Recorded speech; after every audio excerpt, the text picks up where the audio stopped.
Hi guys, this is Ms. Gastler, and in this video we're going to talk about velocity versus time graphs, and that is missing as a label from this graph, velocity, versus time. You could abbreviate that V versus T if you were feeling a little bit lazy. In a lab, if you wanted to tell someone to graph a velocity versus time graph, you could tell them simply V versus T, make a graph of velocity versus time or a graph of V versus T, and that would be all you needed to tell them. That would tell them to put velocity on the y-axis and time on the x-axis, and always include your units there. And so that's what we have going on here. We have a graph of velocity versus time. Something that you need to know, in AP Physics 1, you will only ever see straight lines here. You lack the math skills to deal with lines that aren't straight here. Although you could think about them, you wouldn't be able to do a whole lot of math with them, with the not straight lines, because algebra is kind of limited here. But that's okay. It's important that you're going to listen to this video or you're going to end up missing some stuff, because I'm probably not going to write down every little thing that I say, although a lot of it will be. And so let's get started. So I've got some things written out, so if you need to pause the video and write some stuff down, that's okay. First, we're going to talk about what you can get from a V versus T graph, and the very first thing we're going to look at is the slope, just like we did in the position versus time graph. And slope is still delta y over delta x. Okay, so we're going to start with the generic equation, and on the y-axis this time we have the velocity, so delta velocity, the change in velocity over the change in time. And from our definitions that we've already had, the change in velocity over time is the acceleration. I almost wrote velocity. Whoops, that was a position versus time graph. Okay.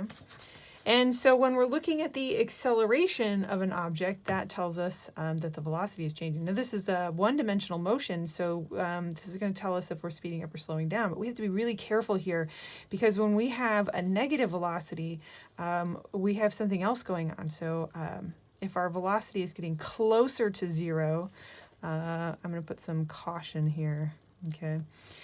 If our velocity is getting closer to zero, that means our object is slowing down. If it is getting farther from zero, that means it's speeding up. So our slope does not indicate one thing or another. I'm going to close this door, because that's just going to go off until I go stop it. Okay.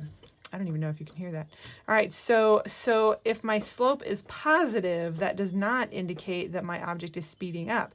So here in this A part, it is a positive slope, but it's also positive in E. But because you see how it's negative down here, because this is zero, so this is negative right here. This E part has a positive slope, but because my velocities are negative and they're going towards zero, my object is in fact slowing down. Okay, so we have to be really careful about what's going on with the velocities when we think about whether it is speeding up or slowing down. Okay. And just to review, we talked about this in the X versus T graphs. When you're calculating slope on the AP test, it is super important to follow these things right here. You have to choose good points, okay? So if we're going to practice that up on this graph, anywhere it crosses the grid lines are good points. So this would be a good point, and this would be a good point. And we need to write the work that we do. So if we're going to find the slope of that part A line, we're going to start by writing out the slope equals the change in velocity over the change in time. And the cat is opening the door. That's great. Okay, and so, sorry if you couldn't see that. The change in velocity over the change in time. I'm going to have to go back and forth here, aren't I? Because you can't see all of that. So for my change in velocity, so let's see. My point is 1 and 5 and 3 and 25. So I'm going from 1 and 3. So I'll do 3 meters per second minus, turn on the side there, then maybe you'll be able to see the whole thing.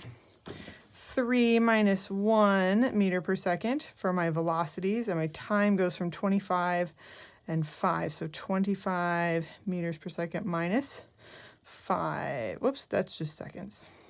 Seconds on the bottom there.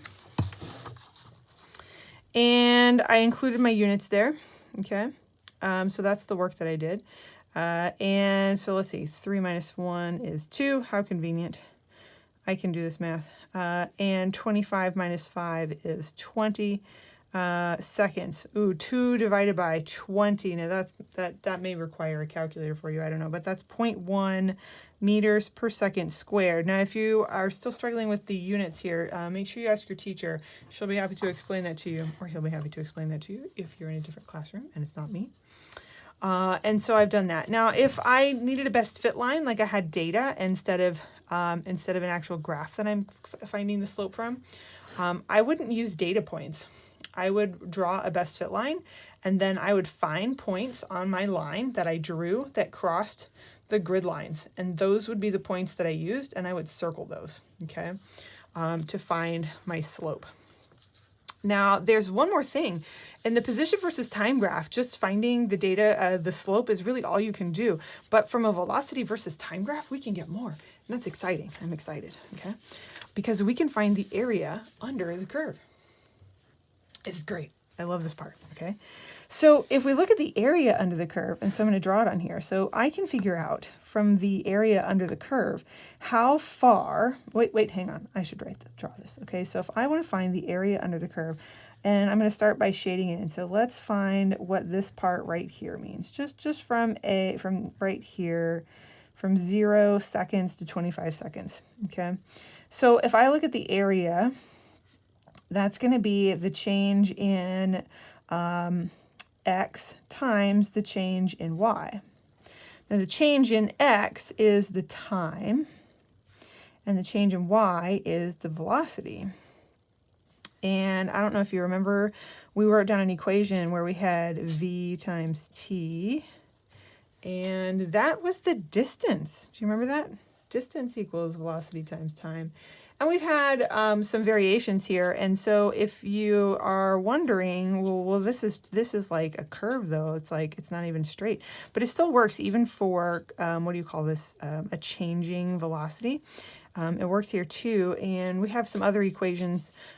Distance equals 1/2 at squared plus v naught t, and it works with that one too. In fact, that's actually like if you take the calculus version of AP Physics, you would see that that's actually where that equation comes from. And so this is the distance that the object is traveling during that time period. And what we can do is we can add up all these different shapes here because we have taken geometry, actually you should have taken geometry already. So we can add up these different shapes that we have. So if we want to find the distance that an object has traveled from 0 to whatever seconds, we just need to add up all those geometrical shapes. But let's just do one. So we'll do the first one. So if we want to find the distance from 0 to 25 seconds, then we need to just multiply those numbers, okay? So we'll take our time, so the distance is going to be, the distance would be the time, delta t, times the velocity during that time interval. So we'll do from 0 to 25, which is the 25 seconds. But we have to do the shape, so there's a half in there because that's a triangle, right? Okay. And then the velocity was 0 to 3, so we'll do the 3 meters per second. So 25 times 3 is what, 75? And what's half of 75? That's 37.5, right? So 37.5 meters, okay? And so now I know how far the object in question went. Whoa. Gosh darn, I was out of the picture again. Now I know how far I went during that time period, okay? And so that's the other piece of information that we can get from that V versus T graph. So I apologize for being out of the camera so often. You can just fast forward. Hopefully my hands weren't in the way the whole time. So if you have any questions about that, make sure you ask your teacher. Thanks for watching.